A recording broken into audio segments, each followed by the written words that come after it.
అందరికీ నమస్కారం. నేను నంద్యాల 10వ వార్డు స్థానికునిగా చానేళ్ల నుంచి ఉంటున్నాను ఇక్కడ. అందరూ చంద్రబాబు పాలన, జగన్ పాలన గురించి ఇప్పుడు ఎలక్షన్లు కాబట్టి అందరూ ఆలోచన చేస్తున్నారు. నాకు తెలిసిన సమాచారం ప్రకారము జగన్మోహన్ రెడ్డి పాలన గురించి అందరికీ తెలియాలనే ఉద్దేశంగా మాట్లాడుతున్నాను. ముఖ్యంగా చెప్పాలంటే జగన్మోహన్ రెడ్డి గారికి వచ్చిన ఆలోచన ప్రపంచ దేశాలలో కూడా, మన భారతదేశం మొదలుపెట్టి ప్రపంచ దేశాల్లో కూడా ఎవరికి రాలేదు.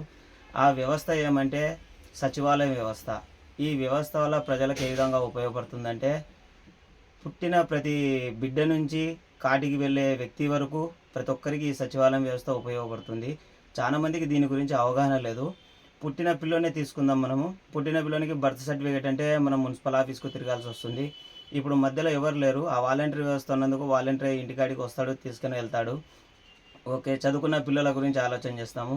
ఇన్నేళ్ల నుంచి ఇన్ని గవర్నమెంట్లు ఉన్నాయి, కానీ ఇప్పుడు పిల్లలకు బట్టలు అయితేమి, పుస్తకాలు అయితేమి, షూస్ అయితేమి, పిల్లలకు అమ్మఒడి రూపంలో వాళ్ళకి చేయూత తల్లిదండ్రులకు అకౌంట్లు వేయడం కానీ, అది 7వ తరగతి వరకు బాగా ఉపయోగపడుతుంది. 8వ తరగతి నుంచి మళ్ళీ పిల్లలకు అడ్వాన్స్ టెక్నాలజీ ఉపయోగపడాలనే ఉద్దేశంగా పిల్లలకు ట్యాబ్ రూపంలో ఇంటర్ వరకు వాళ్ళకు అందజేస్తూ ఉన్నారు.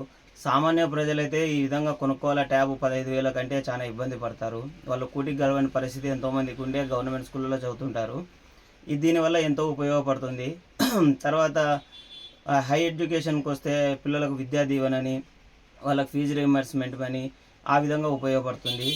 మరి గృహిణుల గురించి ఆలోచన చేయాలంటే 45 ఏళ్ళ వయసు గల వాళ్ళకు సంసార బాధ్యతలు అనుకూలంగా ఉండడం కోసమని, వాళ్ళకు వ్యాపారం ఏదైనా చేయుత కిందికి ఉండాలనే ఉద్దేశంగా వాళ్ళకు 18,750 రూపాయలు అందిస్తున్నాడు.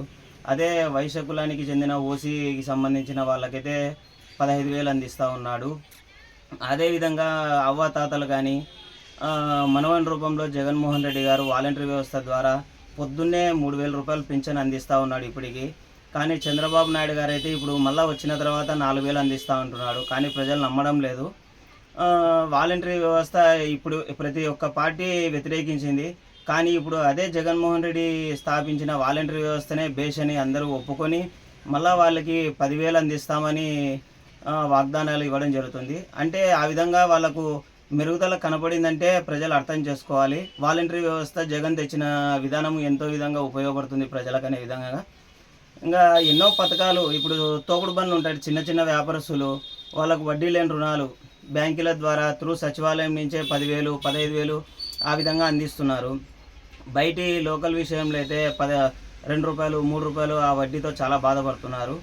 ఈ విధంగా వడ్డీ రిటర్న్ ఇవ్వడం వల్ల ఎంతో ఉపయోగపడుతుంది. ప్రజలు ఇప్పుడు ఎలక్షన్లు దగ్గరలో వస్తున్నాయి కాబట్టి ప్రతి ఒక్కరూ బాగా ఆలోచన చేసి మళ్ళీ ఎవరినో ఎన్నుకోవాలనేది నిశ్చయించుకోవాలని నా మనోవేదన వ్యక్తం చేస్తున్నాను. జై జగన్.